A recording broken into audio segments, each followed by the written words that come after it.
You can find out where he is. You can make sure he's not trying to do anything crafty or pull a fast one on you. It's really worth it in terms of the sense that this happens a lot in these games where you're winning the game, the mines are out, you're level 4, you really have no need for damage. You know your army is going to beat him, so why not get Scout Hawk? And Scout Hawk is like free map hack. It's really an underrated skill. I actually get it a lot. I like it a lot in Night Elf Mirror too when I mass hunt with potm. Okay, so you'll see I'm shooting up to 100 food. Oh crap, I forgot to pause it. Okay, pause it at 23 minutes. Sorry about that. Actually, here, let's just get it re-queued up at 24 minutes. Get it re-queued up, just fast forward to 24 minutes. You'll see he's just hitting and running my base. Just pause it at 24 minutes. Okay. Okay, get it paused at 24 minutes, and we're going to go at 2x speed from 24 minutes. So, okay, so 24 minutes, 2x speed, still my perspective, unpause, and 3, 2, 1, unpause. Okay, so like I said, yeah, the rest of this game is really boring with him just trying to pick off units. You'll see he got a bunch more Destros, so I actually canceled those other Chimera and got more Hippos. So obviously Hippos are a really strong counter to Destros. See, he's abusing an Invis Panda. He did this yesterday when I played him too. I'll include that replay that I played against him. It's basically the exact same strategy. It's almost the exact same game. It really is. But it's just on a different map. And people were wondering about Twisted Meadows.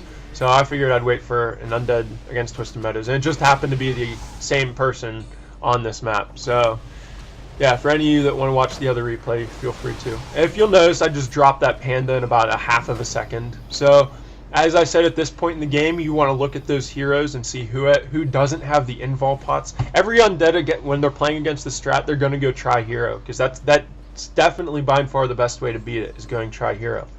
But what you need to do is you need to check the hero's inventory. Whoever doesn't have the invul pot or the TP scroll, you focus the shit out of them, and they will die in 2 seconds. Doesn't matter what hero it is. It can be a level 10 demon hunter with like level 17 evasion, and he'll still die in 2 seconds.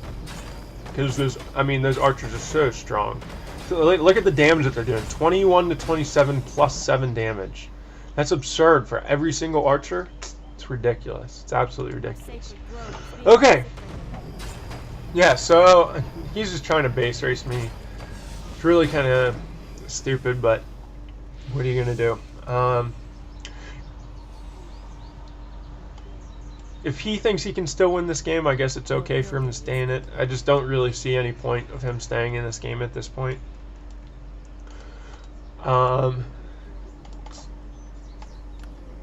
Yeah, so okay, so I run up to make sure he's not expoing. He actually gets some decent position on me, which is lucky for me because I'm just waiting for him to fight. And because he got that lucky position, he tried to engage in a fight and obviously lost miserably.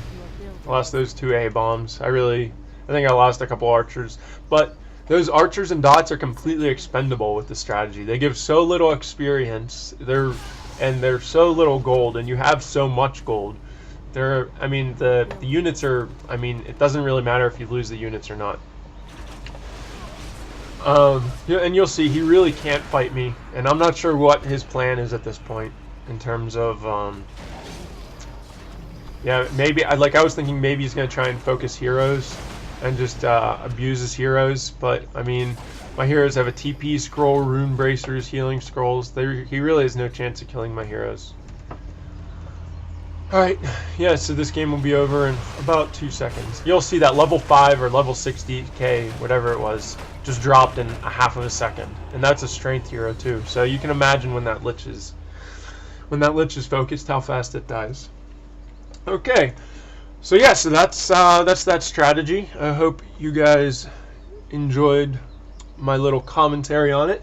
The key points on it are you want to do a mass tier 1 with strong counters up to 50 food of whatever their tier 1 is. So if they go more ghouls, you go more hunts. If they go more gargs, you go more archers.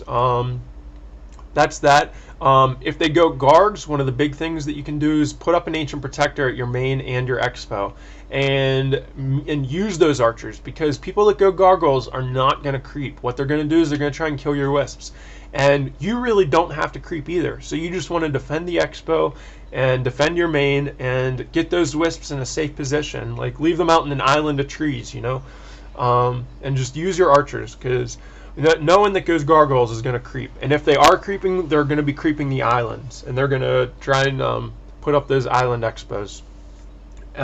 So if you don't see an undead player that goes gargs for like a minute and a half, then they're creeping the island. And what you want to do is you just want to tech tier 3, get that cyclone, and just push their base as soon as you can. And you'll win that way pretty easily, because they can't fight you. So yeah, so that's that. And yeah, in terms of when you put up the expo, you want to put it up as soon as possible. If any of you guys want to experiment with putting up the Tree of Life before you even build any other buildings, I'd like to see how that goes.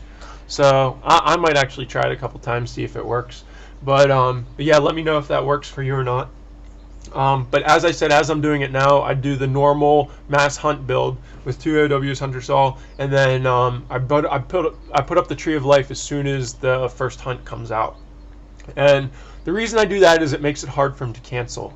If he does come to cancel that tree, then he's going to have to bring his, whatever, 3, 4, 5 ghouls to come and cancel the tree. And by that point, you're going to have 3 hunts out, and you're going to have your potm. So if he's going to cancel that tree, you're going to kill at least 2 ghouls. And you figure 2 ghouls is actually the cost that it takes to cancel a tree. So it evens out, and it's really no big deal.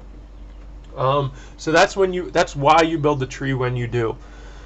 Yeah, and then in terms of when you want to fight as soon as you get your Keeper or your Naga, and then you want to fight as soon as you get Cyclone. So those are the two key points of when you want to fight and when you want to creep and all that jazz.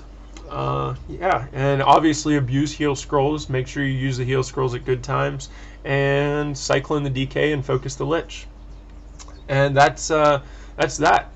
So, all you Night Owl players that are having trouble with Island Expo Gargoyle Undead users, go try this strategy and let me know how it worked for you. I've had a lot of success with it so far, and I hope you have the same. So this has been Lado, bringing you my second audio commentary for WCR, and I will talk to you guys later. As always, leave comments, questions, and suggestions in the thread, and I will make sure to look over those and get back to you as soon as possible. See you guys.